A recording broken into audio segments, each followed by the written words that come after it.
catálogo divino. Para conocer la vida de los santos con las hermanas trovadoras de la Eucaristía. Un saludo cargado de bendiciones y alegría para todos. Que la paz de Jesucristo llene sus corazones, especialmente aquellos que se encuentren cansados y en problemas. El Señor está pendiente de sus hijos y seguro que su gracia los sostendrá cuando más lo necesitan. Esa gracia a veces nos llega por medio de la ayuda de nuestros hermanos. Por ello, los santos muchas veces quisieron compartir las bondades que recibían de Dios con todos los que podían, y por ello serían luz para los demás. Pidámosle a los santos que sean nuestra luz y consuelo en este día, intercediendo por nosotros. Y pidámoslo especialmente a los santos que recuerda la Iglesia Católica hoy, 9 de marzo. Santa Catalina de Bolonia, Virgen. San Bruno, obispo y compañeros mártires.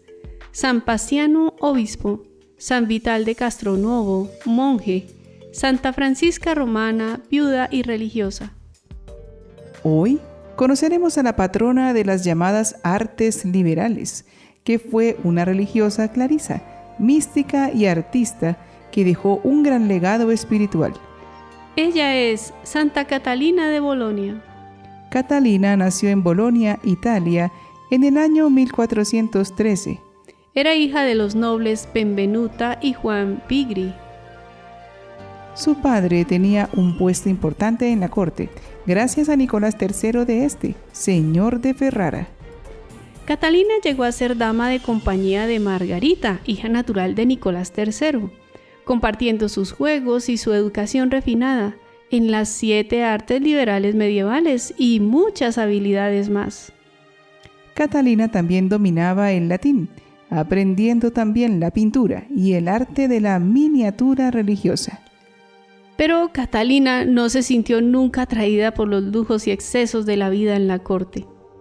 Gran parte de su tiempo estaba consagrado al estudio de la religión y de la filosofía cristiana. Años después, la princesa Margarita se casó con Roberto Malatesta, príncipe de Rímini. Entonces Catalina decidió volver con su madre a Bolonia. Fue entonces cuando murió su padre y su madre volvió a casarse. Catalina se convirtió en una joven de 14 años, bella y culta, y heredera de un importante patrimonio. Aunque tuvo muchos pretendientes, no eran esas sus aspiraciones. Fue entonces cuando Catalina conoció a Lucía Mascheroni y sus monjas de la Tercera Orden de San Agustín. Su vida de santidad atrajo a la joven, quien no dudó en seguir a aquellas religiosas, que con el tiempo se convertirían en monjas clarisas. Aunque Catalina solo tenía 14 años, su deseo de perfección despertó la admiración de sus hermanas. Así, en 1432, Catalina Vigri pronunciaba sus votos y se retiraba del mundo. Desde tan temprana edad empezó a tener visiones, algunas de las cuales provenían de Dios y otras del demonio, como la misma Catalina reconoció más tarde. Para ayudar a otras almas a distinguir entre las visiones divinas y los artificios del diablo, Catalina escribió que había aprendido a distinguirlas por medio de la santa luz de la humildad, señalando que precedía siempre a la salida del sol. Citemos sus propias palabras. Esa alma, cuando se acercaba el huésped divino, experimentaba un sentimiento de respeto que ponía de rodillas a su corazón y la obligaba a doblar exteriormente la cabeza.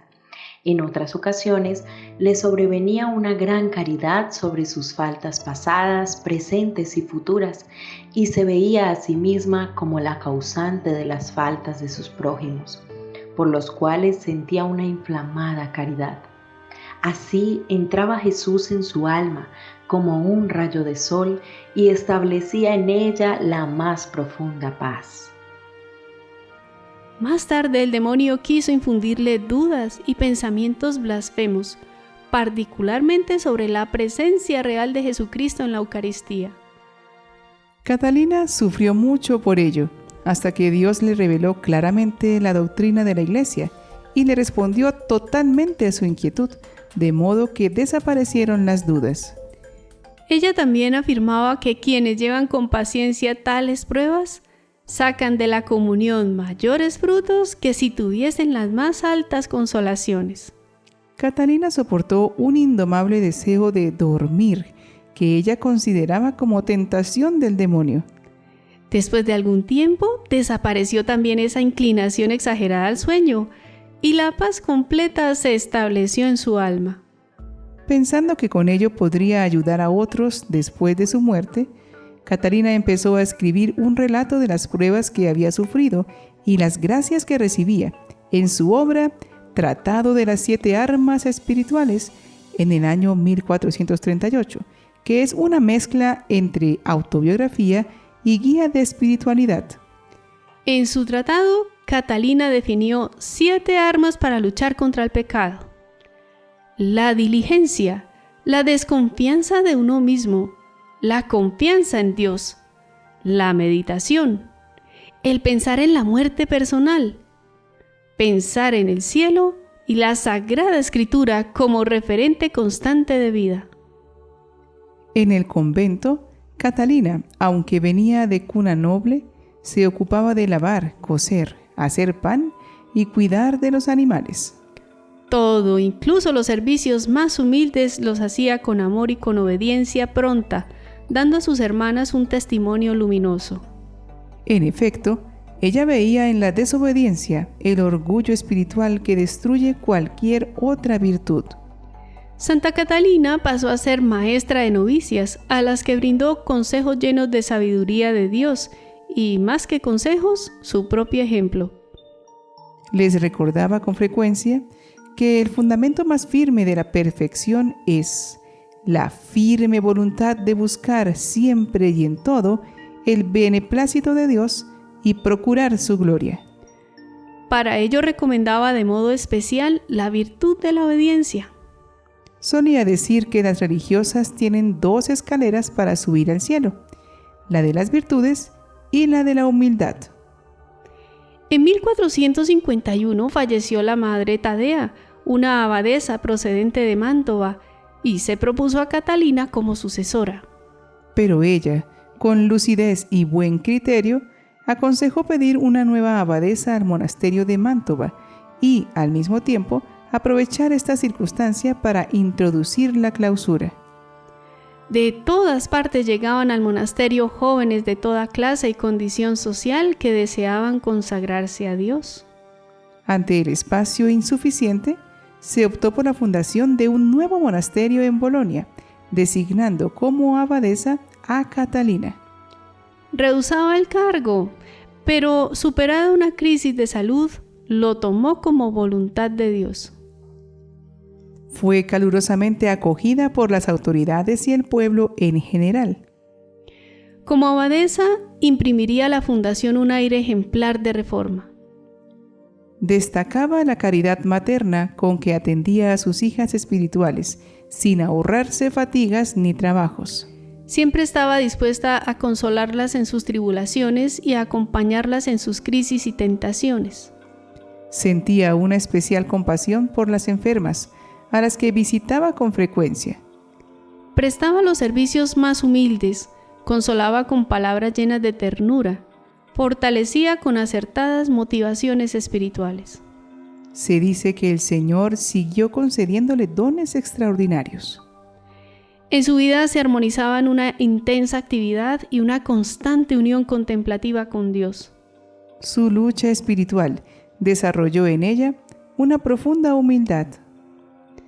Buscaba mantener el vínculo de la caridad y de la paz entre sus hijas espirituales, siendo una de sus principales ocupaciones como abadesa. Catalina vivió con alegría interior, expresándose con su temperamento vivaz, artístico, en el canto y en la danza, la escritura en latín e italiano y el dibujo de miniaturas, que convirtió su breviario o libro de oraciones en una obra de arte, y que, sin embargo, prestaba con facilidad a sus hermanas. El 25 de febrero de 1463, Catalina reunió por última vez a sus hermanas hablándoles largo tiempo, anunciando su muerte próxima y recordándoles perseverar en la virtud. Pocos días después, sufrió violentos dolores que continuaron. Aún así, consolaba a sus hijas. Catalina falleció el 9 de marzo de 1463 a los 50 años. Enseguida los milagros, como un brote permanente de un perfume exquisito y sanaciones, se manifestaron sobre su tumba a tal punto que su cuerpo, solamente 18 días después de sus exequias, fue expuesto a la veneración de las religiosas y los fieles. En una pequeña capilla del convento de Clarisas Corpus Domini de Bolonia, permanece aún el cuerpo incorrupto de Santa Catalina de Bolonia, sentado en una silla. Para acomodarla allí era difícil, pues su cuerpo estaba distendido. Cuentan que la Madre Superiora, sabiendo que ella nunca faltó al voto de obediencia, le ordenó que se plegara para que pudiera estar en la silla, y milagrosamente se plegó. La canonizó el Papa Clemente XI en el año 1712. Oremos pidiendo una vida humilde y virtuosa como la de esta santa. Señor Dios nuestro, que has colmado de gracias extraordinarias a tu Virgen Santa Catalina de Bolonia, concédenos imitar sus virtudes para merecer con ella el gozo de tu reino. Amén. Algo muy diferente es la vida espiritual vivida desde la humildad a la tenaz tarea de hacer todo creyéndose capaz con las propias fuerzas. Quien desee ser creyente necesita ser consciente de sus limitaciones de criatura y de dejar a Dios su papel de Dios. Así, el camino de la paz viene de asumir la propia fragilidad, dejando que Dios con su gracia transfigure nuestra vida. Santa Catalina de Bolonia, ruega por nosotros.